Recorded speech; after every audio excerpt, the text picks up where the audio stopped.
What I can say is that if NATO allies, and especially, of course, the big ones, starts to issue security guarantees bilaterally to Ukraine, we are very close to Article 5.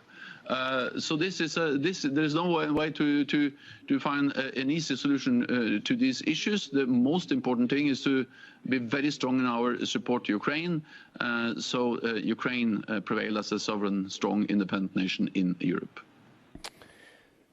So let's discuss a bit the commitment by NATO allies to invest sufficiently in defense. As you know, in Wales, at the NATO summit in Wales back in 2014, we decided that within the next decade, all allies would live up to invest at least 2% of GDP in defense.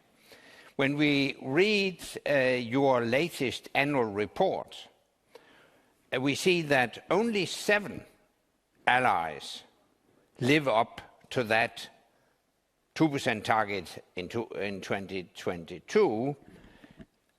That's very disappointing. So the question is, how would you address this issue in Vilnius? How would you press the allies to actually live up to their commitments from 2014? Well, as you know, Anders, the decision in Wales in 2014 was something that was not easy to reach. You were then Secretary General when that decision was made, and I am very glad that when I came in, we had that decision as a starting point. But of course, it reflected that some allies were very eager to move fast to 2% and beyond, and other allies were very reluctant. So whether it's good or bad where we are now depends a bit on whether you assess the glass as half full or half empty. The reality is that since 2014, we have come a long way on defense spending, even though I would have very much appreciated NATO allies to have done even more. Because before 2014, allies across Europe and Canada were reducing defense spending. Since 2014, all allies have increased defense spending, some more than others, but all have gone from going down to going up, which is a huge difference. We have more than double the number of allies meeting the 2% target. And even those who are not yet at 2%, they have now plans in place to be there within a few years.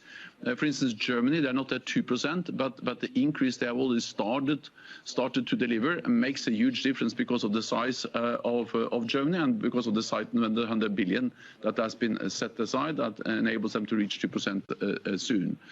Then the challenge was that since there were different views in Wales, the language is a bit. Also the language says that we should aim to move towards 2%, and for some allies they interpreted that as a kind of ceiling we should move towards. I hope that in Vilnius we will be able to agree a much stronger commitment, meaning that we should not refer to 2% as something we aim towards to move towards, but we should have 2% as not the ceiling but the floor, a minimum that all allies should deliver immediately, not within a decade. And if anything, the war in Ukraine has demonstrated for all allies the need to invest more in defense. So I welcome the progress we have made. I want to see even more, and I'm certain that at Vilnius we will have a stronger commitment to investing more in defense. When should they meet that floor? That should be immediately. So instead of having a kind of a decade-long perspective, because 2014 is of course different than 2023. Things have changed. If any, as the allies realized in August 2014, when the Wales summit was held, that we lived in a more dangerous world. But it's even more obvious now with the massive aggression by Russia against Ukraine. So again, it's not for me to decide. This text will be negotiated. I will put forward my proposals. I will push hard for allies to agree, something which is stronger, referring to 2% as a minimum, and where we don't have a decade long, but it should be something that should reach also as soon as possible, immediately, without waiting more than absolutely necessary. Do you think that 2030 is as soon as possible? Well, it will vary because some allies are, quite far away from 2%, and of course there's no way to double defense spending in 1 year. But all other allies and more allies are now quite close to 2%, and of course they could be there very soon. But the message should be that there's not yet another decade. You should all be at 2% as soon as possible. That should be the message from Vilnius. Okay. So let me turn a bit to the broader world. In the new strategic concept, NATO addresses the challenges from China. And among other things, you write in the new strategic concept, we will stand up for our shared values and the rules-based international order, including freedom of navigation. So, what does this mean in practice? Could you imagine a NATO engagement in keeping the South China Sea or the Taiwan Strait open for international shipping? Well, NATO allies are present also in the South China Sea. They sail there with merchant ships, and of course they also sail there with military or naval ships. NATO will remain a regional alliance, North America and Europe. But what was clearly stated for the first time in the strategic concept we agreed in Madrid last year was that China matters for our security, and China poses a challenge to our interests, our values, and to our security. And that's also one of the reasons why we are now working even more closely with our Asia-Pacific partners, and also why we have so clearly communicated that status quo in and around Taiwan should not be changed by force, and China's threatening rhetoric and behavior against Taiwan is unjustified, and any differences and disputes around Taiwan should be resolved by peaceful means. Okay. My last summit as Secretary General was the Wales Summit in 2014. I don't know if the Vilnius Summit will be your last summit as Secretary General. I know that you have indicated a desire to leave NATO, and I also know that it's very much restricted what you are able to say about this issue. But maybe I could ask you, which qualifications do you think that your successor should possess?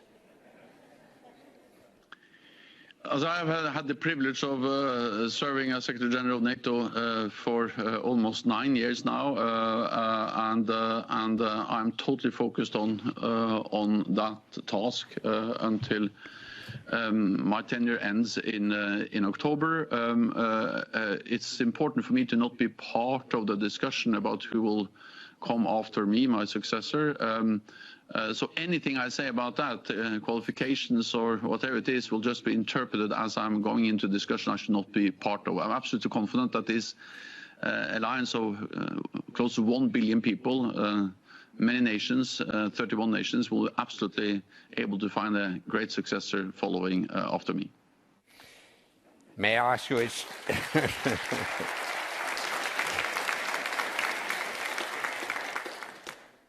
my question and your reply will be between you and me. If allies ask you to stay on, are you ready to continue and celebrate the 75th anniversary summit in DC next year? Well, I have made it clear that I have no other plans than to leave this fall. I've already been almost twice as long as originally planned, and that's what I have to say about that. Yeah. Okay. I would like to thank you very much, Jens. You are the head of the strongest organization of earth to defend freedom and democracy. So thank you very much for joining us today. I wish you all the best in the run-up to Vilnius and whatever might happen after that. Thank you. Thank you very much, Anders. Great honor to be with you.